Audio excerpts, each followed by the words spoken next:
It's fantastic. I might as well jump in here and say thanks, Gareth. For those of you that don't know me, Glenn Marvin from Connector, also one of the ICL's coaches, and I've been doing a bunch of work with Brent over the last few years, and we have been, over the last few weeks, working together on a bunch of inquiries that have been coming through from business owners in and around the hibernation plan. So that's why I've been asked to come in and just help facilitate this conversation. Brent, welcome. Thank you so much for giving up even more of your time. I know it's crazy at the moment.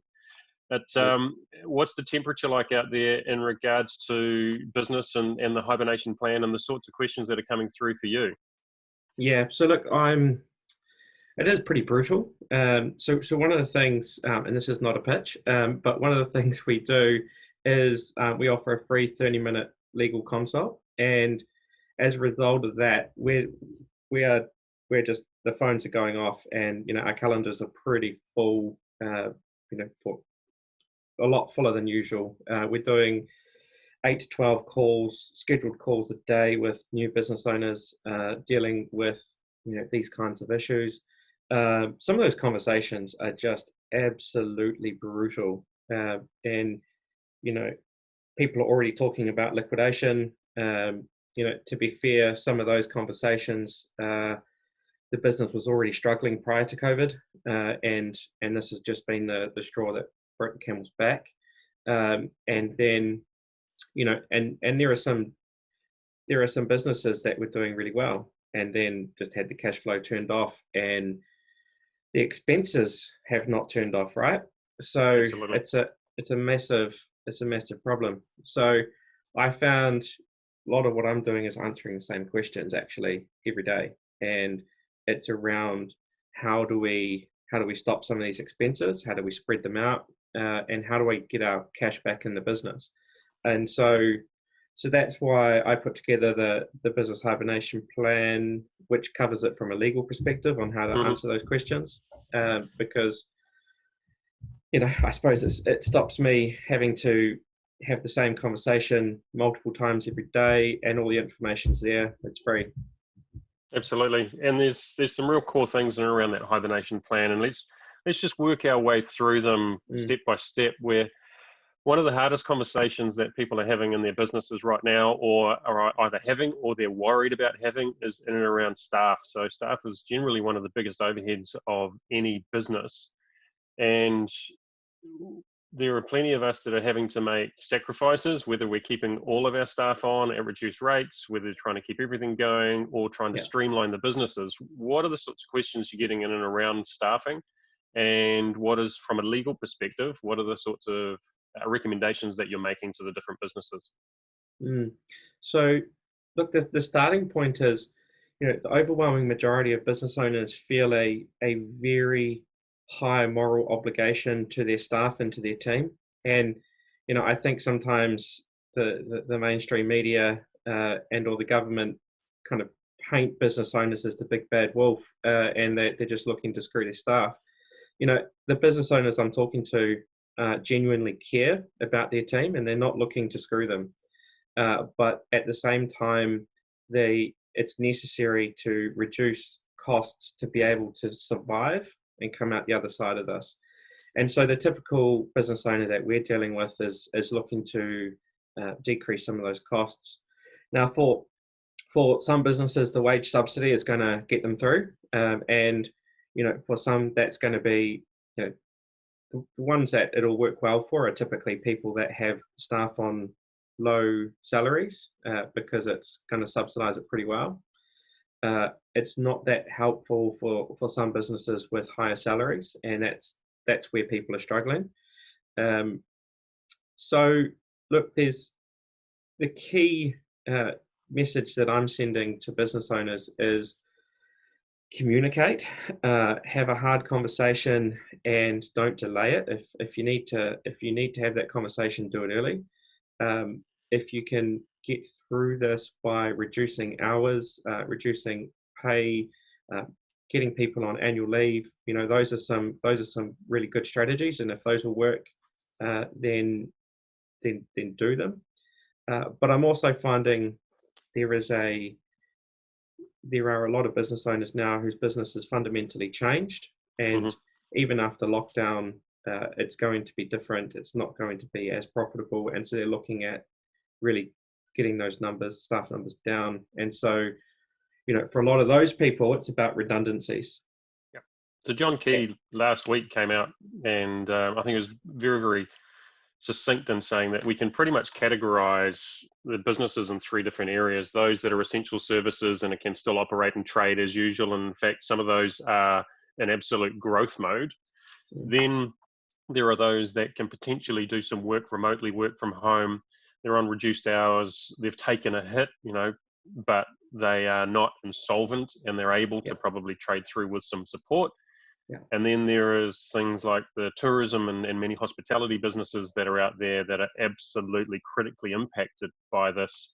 So it's not a one size fits all response to this, isn't it? You need to really think about the situation that you find yourself in a business, and the wage subsidy isn't necessarily right for every business. Even if you fit the criteria, it could end up either psychologically negatively impacting you, or if you're trying to keep those staff on and you think that getting $7,000 a head is going to save them, you could be going backwards twice as fast as you're going forwards. Yeah, and look, this is going back to an earlier conversation that you and I had, and you asked the question, is the wage subsidy the poison chalice? And at the time, I didn't think so. And since then, and since I've spoken to more business owners around how they're dealing with the wage subsidy, I think for some people it's going to be a poison chalice, because to qualify, you need to have your revenue reduced by 30%. And for some people, they're thinking about, right, now how do I reduce this by 30% so I can keep the money? And that is a really bad mindset. It's going to get them thinking in the wrong direction. And so, for some people, the wage subsidy may be a poison chalice. Mm-hmm. Yeah, for sure. Now, the other juicy topic that you've been touching on, and I can now call you a TV celebrity lawyer, where you're asked to come on to the breakfast TV program and talk around leases. And that's a massive thing at the moment, impacting so many businesses. The Auckland District Law Society has also just yesterday released a statement on that, which I'll let you cover off, but talk us through the clause in the lease that people should be looking at, what they should be thinking about, and the types of discussions they should be having with their landlords, because we don't want to end up in a lose-lose situation, but we need to be communicating this.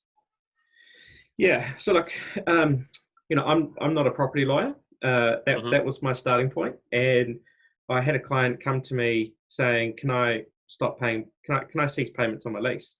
And so I had to look at their agreement, and the answer's right there. And so we had a conversation, and I jumped on a live video with that client, and we talked through the issues. And it's blown up ever since. And I feel like I'm probably the most hated person in New Zealand when it comes to landlords, because every tenant is now saying, so 27.5. That's the clause in the Auckland District Law Society lease. Look, the reason I've focused on the Auckland District Law Society lease is it's the most common one in the marketplace. There are other leases, and there are lots of custom leases coming out, but this is the most common. So clause 27.5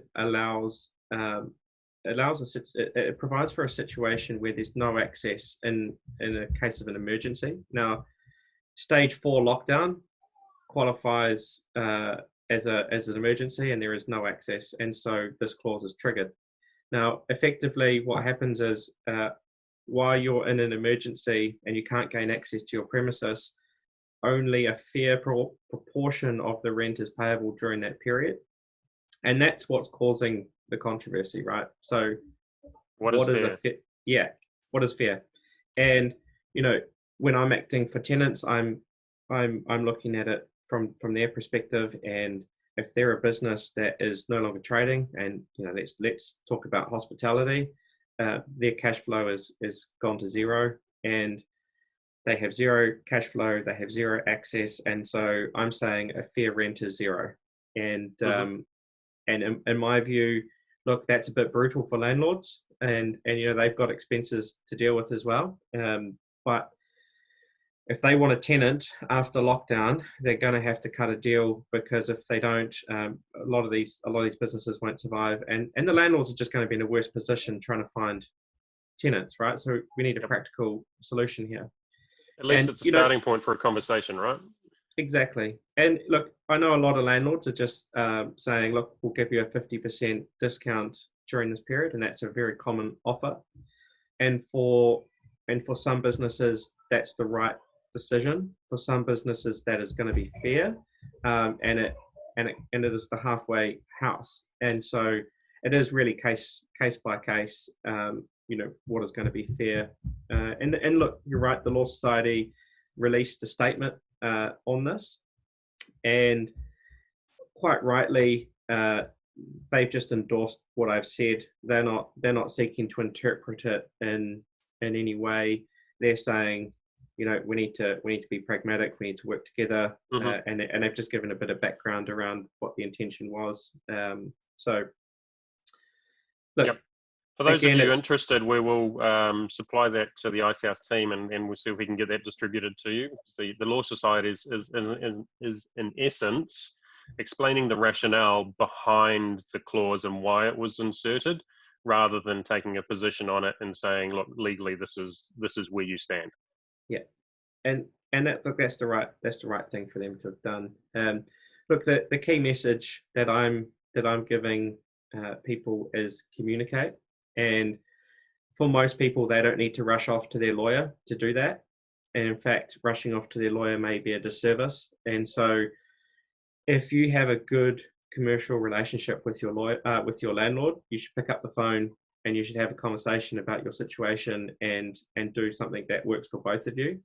And only then, if you can't get a win-win situation yourself, only then should you just seek some external help. Because I'm finding, for the most part, landlords are understanding of the situation, and if you've got a relationship, have a conversation. Yep, fantastic. We've got a heap of questions coming in that Gareth is going to consolidate and get to when we get to the end of this. So, may I ask one quickly now, just purely around that topic with the ADSL, because the 27.5 is around level 4. If it goes to level 3, Brent, do you think it will still, is that a state of emergency then? Yes. Well, look, this is an really interesting question, right? So stage 4, in my view, is unambiguously going to trigger the clause. Stage 3 is a little bit more ambiguous, right? So the clause itself defines it as unable to gain access to the premises to fully conduct the tenant's business, right? So, in stage 3, they may be able to access the building, but they may not be able to access it to fully conduct their business. So, because there will be restrictions in stage 3, it's just not as intensive as stage 4. So, look, there is some ambiguity, and again, it comes down to what's going to be fair in that situation. And if you've got access and you can run, if you can run your business, it might just be that 75% of the rent is payable, or something like that. Case by case. For sure. Let's move on to creditors. So here's a biggie, and I'm just going to throw it straight over to you there, because I know you've got a very clearly defined position on this. Yeah. So look, the reality for a lot of business owners right now is, they've probably incurred some debt, and they were planning on paying it, the 20th of the following month, and then lockdown happened, and so the money they were expecting to make didn't come in, and they've still got to pay, right? So the theme here again is communication, and if you find yourself in a position where you can't pay your creditors in the time frame that you expected and they expected, don't put your head in the sand. And us Kiwis are really bad at putting our head in the sand and ignoring problems, and it's a problem I see consistently. So communicate up front, tell your creditors your situation. I think you'll find most people are pretty understanding. Tell them what you can do. Don't just tell them I can't pay. tell them what you propose to do. Is it a monthly arrangement? Is it payment after lockdown? You get your business back on track. Put in place a plan to deal with those creditors. And look, I've got to put my insolvency lawyer hat on for a moment and just say, if you know that not all creditors are going to be paid, and let's say that the company's heading towards liquidation, worst case scenario, what I would be doing is a stock take of your creditors, and I would be looking at which ones have personal guarantees. And if you have to choose, the brutal reality is personal guarantee creditors get paid first, right? Because if the company does fail, then you don't want those liabilities to follow. And no. Look, it's brutal, but that's going to be the reality for businesses, some businesses out there. Yep. And with my business coaching hat on, please, people, don't try and use this as an opportunity to just not pay bills at the moment. Yeah. We need the cash merry-go-round, because every dollar that is spent is not just impacting one business, it's helping that business pay their bills, and the business that they pay, it's going to help pay their bills. So if you're in a position where you can pay your bills, or even some of your bills, don't hesitate. Just keep that cash merry-go-round running, because if we all stop spending, the whole economy will tank. Yeah, totally. That's actually quite essential advice there, Glenn. And I think, you know, what I'm addressing is the people who can't pay. But there is going to be a segment of businesses who won't, and that is going to be absolutely essential, because, you know, I've seen this play out before. You know, when say, for example, a large construction company fails, what happens is 12 to 24 months later, all of the subbies that got burnt, they fail also, because they do this job to pay that job, and it's just on the cycle of just delaying the inevitable. And so it is absolutely essential that cash continues to cycle where it can. Right. We were going to touch on IRD next, but I think we should go straight into debt recovery, because this is flowing in quite nicely to that. And if I can preface it by saying, before you start down the debt recovery route on any official channels, please, just like everything else that we've been talking about so far, communication.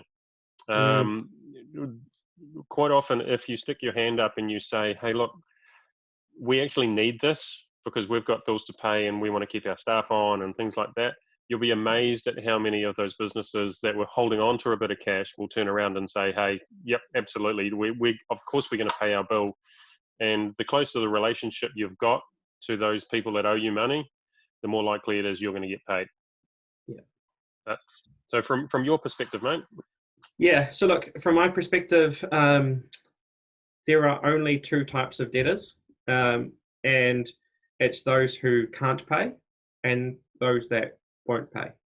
And so it's really important to figure out why this person isn't paying. Is it because they can't or because they won't?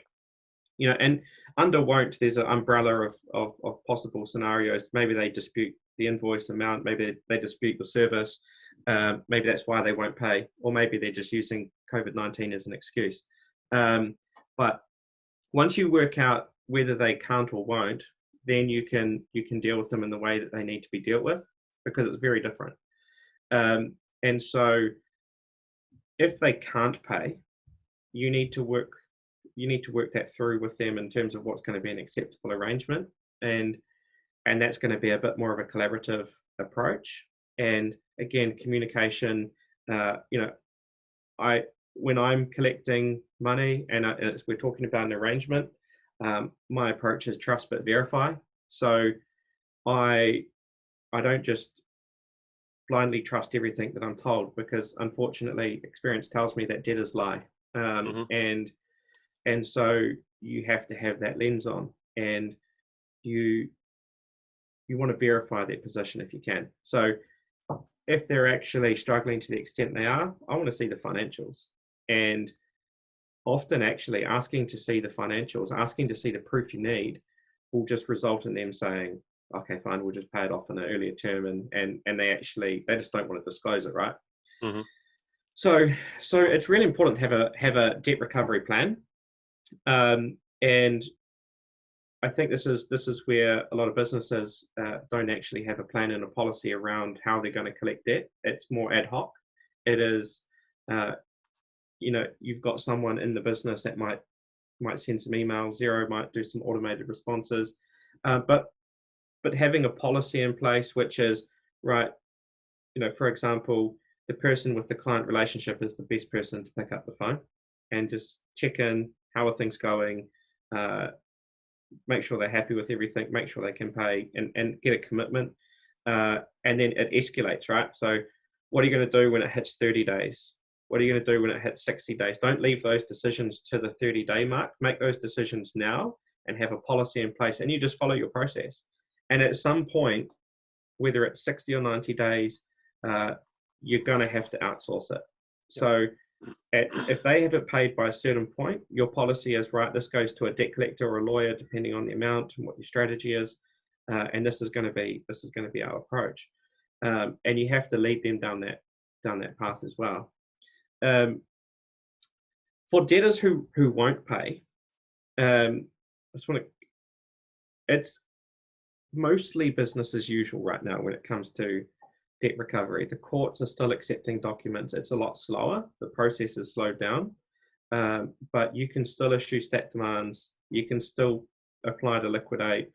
And from my perspective, the company owes money and they're not paying, then it's a stat demand and a liquidation proceeding, because that is the best way to put maximum pressure on a debtor to get your money. And if they're being difficult and they're just holding it for no good reason, then that's the approach that needs to happen. Fantastic. And I'll just kind of swing back to the start point for debt collection is the foundation is going to be your terms of trade, and having really good terms of trade is going to be important. So some critical terms you need is, when you're due to get paid, what happens if they don't pay? So are they liable to pay all of your debt collector and solicitor costs, interest, personal guarantees, security? Your terms should cover off those key areas. And what it means practically, so is if you're owed 100 grand and you go to a lawyer and it costs you 5, if your terms allow for those costs to be added onto the invoice, you're going to collect 105 and you get your 100 back. So you get 100 cents in dollar. If you don't have terms and they're not agreed, then you're going to get 95,000 back because your professional costs are going to be deducted. So, have the terms and also use them, because I see some businesses with really great terms that they're not getting signed. So, really important. And outside of the Norling Law putting the hammer down, my suggestion is always have the person with the close relationship in that business communicating on a regular basis, saying that, look, I'm trying to sort this out with you. I don't want to have to hand this over because this is the policy and this is the process that we follow, right? It's going to be taken out of my hands. I don't want to ruin the relationship that we've got, but this is the process. Yeah. And sometimes that softly approach at the beginning sets everybody up so that if the hammer does come down and that process is invoked, they know that it's happened, but you can still protect some of that relationship when it comes to continuing to trade together. Yeah, absolutely. Right. The last but not least on this list of talking points that we've got is in and around the IRD. And some of the statements that the IRD have come out lately have been really quite positive and encouraging. But I'll let you talk to the sorts of conversations that we should be having with the IRD and what's been put in place. Yeah, so look, really important that businesses continue to file their returns. That's a starting point. It's also really, really important that businesses stay current. So, if you're trading during lockdown, you're making some money, you need to pay the tax, and the normal rules apply, right? So if you don't pay your PAYE, it's an offence, and the directors can be personally liable. So that's a starting point. But in saying that, the IRD have been given a really clear steer from the government around how flexible they should be with taxpayers, and when it comes to arrangements, when it comes to writing off interest and penalties. And that discretion was always there, and the IRD has always had that discretion, but they've been given a clearer steer that they should be exercising it during this period for people that are affected by COVID-19. So I suppose, look, if you're struggling to pay your tax, you need to be upfront in your communications with the IRD on that. You need to let them know what's going on, and then you need to put in place a proposal around what you want. So, I want to pay this off over 12 months, and I don't want interest and penalties to accrue. The tax that I paid last month actually got applied to penalties, because that's what they do. Can we write that penalty off and reapply it? That kind of stuff. And get really clear around the proposal. Right now, things are moving pretty slowly in the IRD, but I still recommend people front foot that and get their proposals in if they're intending to get on an arrangement.